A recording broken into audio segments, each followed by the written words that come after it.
Hey, you guys, it's Jerry Morgan with Code Blue Computing. And today, we're really going to be talking to our CPAs, accounting firms, enrolled agents, bookkeepers, even virtual assistants that support those organizations. All of these companies have some new requirements that came into play during tax season last year that you may or may not be in compliance for. So it's going to be really important as we're finishing up this year and heading into 2024 to make sure that you've got these things in place, and that you're not going to face compliance or regulation issues. Historically, in the past, CPA firms had a lot of mandates from the IRS, and that's still totally true. But what changed last year was the Federal Trade Commission released the requirement for accounting firms to fall under the FTC Safeguards Rule. And there were quite a few new things that came into play in relation to requirements for that we're finding that some CPA firms are not aware of, or they haven't put into place yet. So we're going to go over 10 things that you need to have in place right now for your business. Okay. The first requirement is an annual cybersecurity risk assessment. And that's really a great place to start if you haven't done anything in relation to the FTC Safeguards Rule, regardless. Because what that risk assessment is going to do, it's going to show you exactly where you stand today from a security perspective. And it's going to show you exactly where you may have some holes that you need to fill that are required through regulations, or that you just know as a business owner that you need to get in place for your business. So the very first thing is to get an annual cybersecurity risk assessment for your business, okay? The second thing that's really important that you do as a result of the FTC Safeguards Rule is you're going to want to designate a qualified individual that's going to be responsible for creating, maintaining, and overseeing the security information for your business. So that can be you, that can be someone on your team that's qualified, or you can determine to have a third party provider, such as an outsourced IT provider, help to maintain that for you. But you're going to want to have somebody internally that's the point person to go over the results of the cybersecurity risk assessment, right? To look at where those holes are, to make decisions as far as what you need to get in place. So you're going to want to get that qualified person designated if that isn't something that you've done thus far. The third thing that you're going to want to make sure that you have in place for your business is multi-factor authentication. We're going to want to make sure that we have multi-factor authentication enabled across the board for everything that we do for the business, right?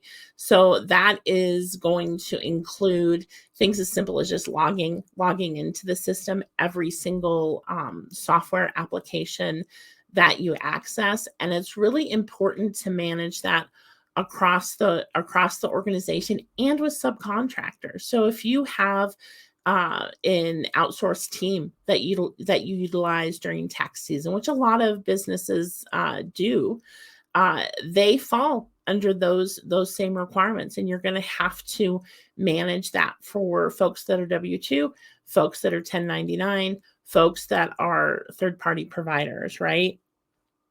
The fourth thing that you're going to want to do is we're going to want to make sure that we're reviewing access controls and tightly controlling the access that folks have, especially when it comes to accounting firms. You hold so much data regarding your clients, right?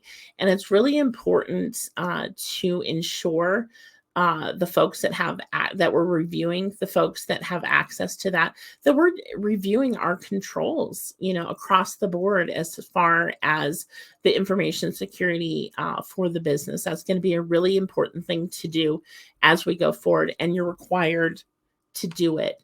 The fifth thing that we want to do, we want to make sure that you've got all of your customer data encrypted. I know that as we do cybersecurity risk assessments for accounting firms, time and time again, we find unencrypted customer information, sometimes in download files, sometimes stored elsewhere on team members' computers that has been forgotten about, or folks just didn't know it was there.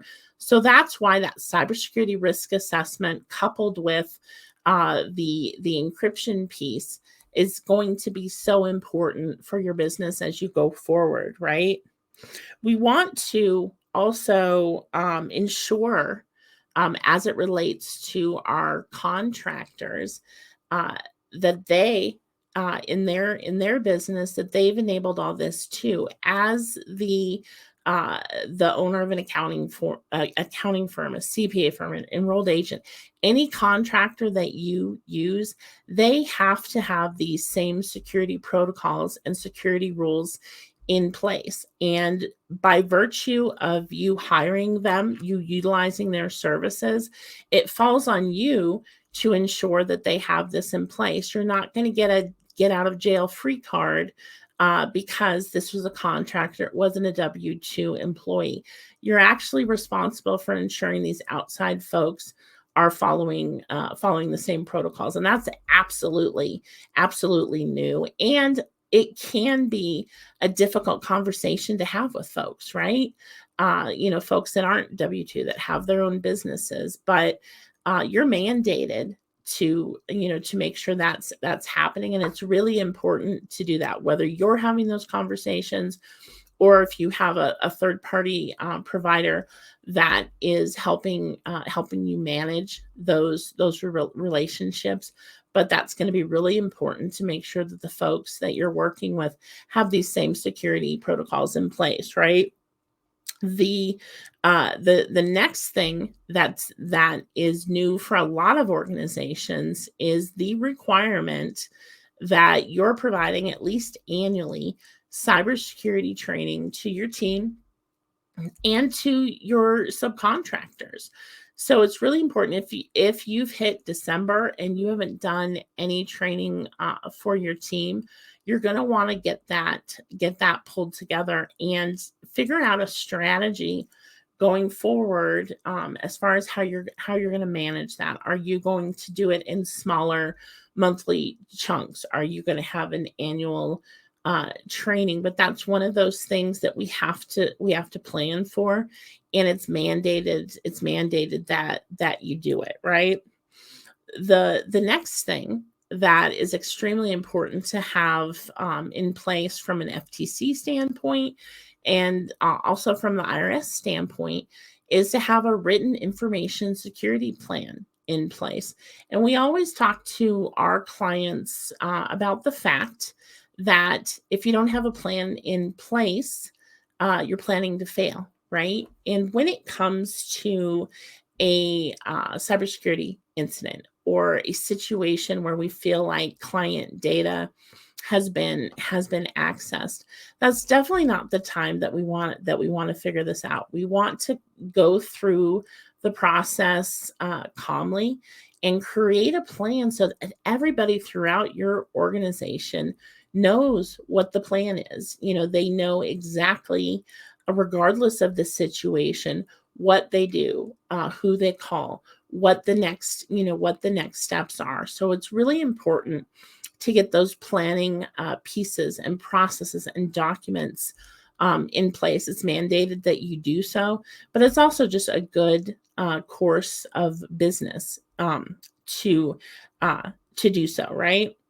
The ninth thing that we're going to talk about, and a lot of accounting firms don't have anything in place in regards to this, But one of the things that is extremely important for you to do is you need to have in place an ongoing way to monitor activity in relation to your network, the devices, servers, so that in the event that you have someone accessing the network that shouldn't be there, or files are being downloaded, you actually have that activity being logged, you have that activity being monitored, so that you can be notified that it's happening and take steps right away. But also, in the event that you do actually have a cybersecurity incident, you're going to need to provide those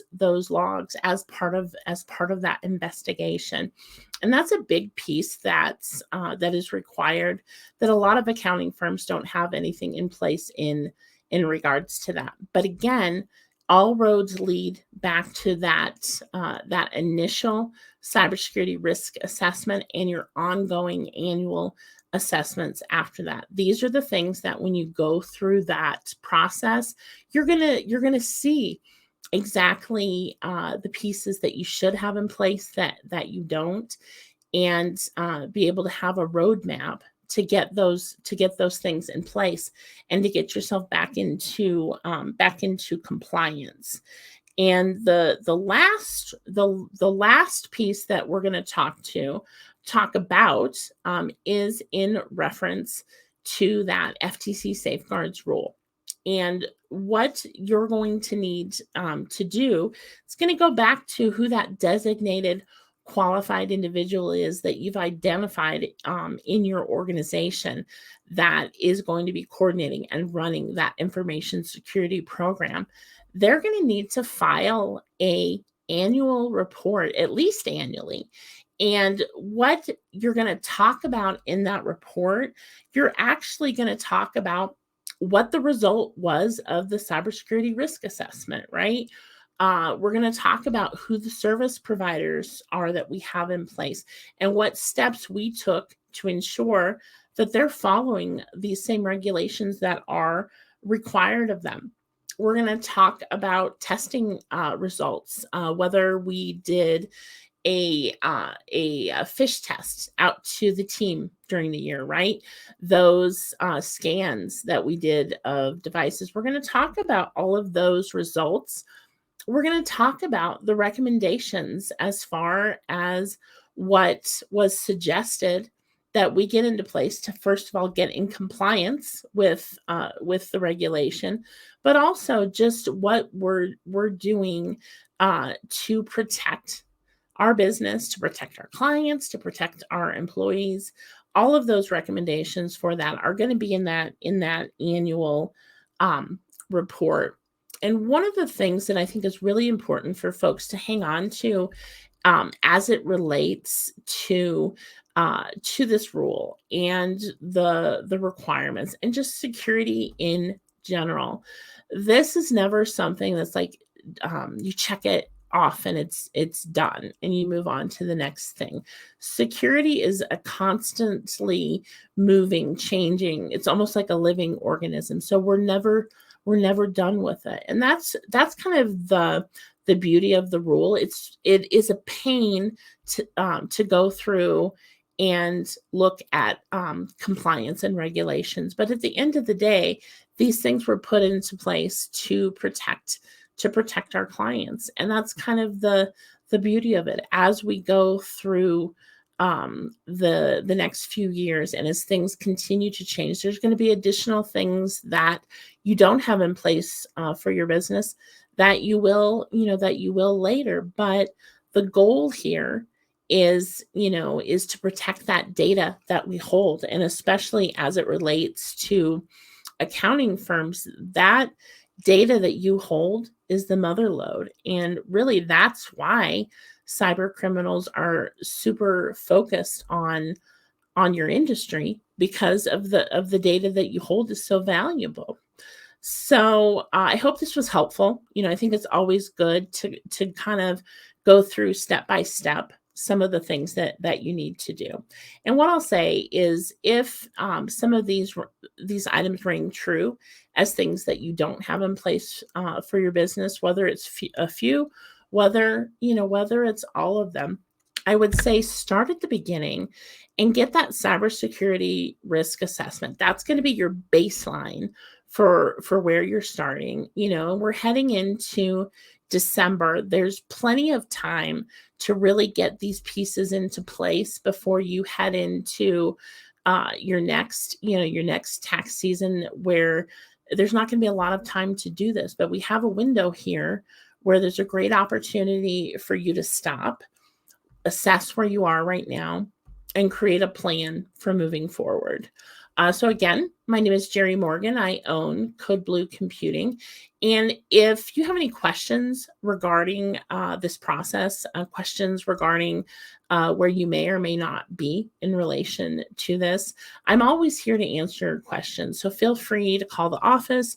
Feel free to message me in LinkedIn or any of the other social media outlets. I'm happy to be a resource for you, because I know the process of all the things that are involved and all the moving pieces can feel overwhelming. And I definitely don't want that for you. So again, my name is Jerry Morgan with Code Blue Computing, and I hope you have a great day. Thanks.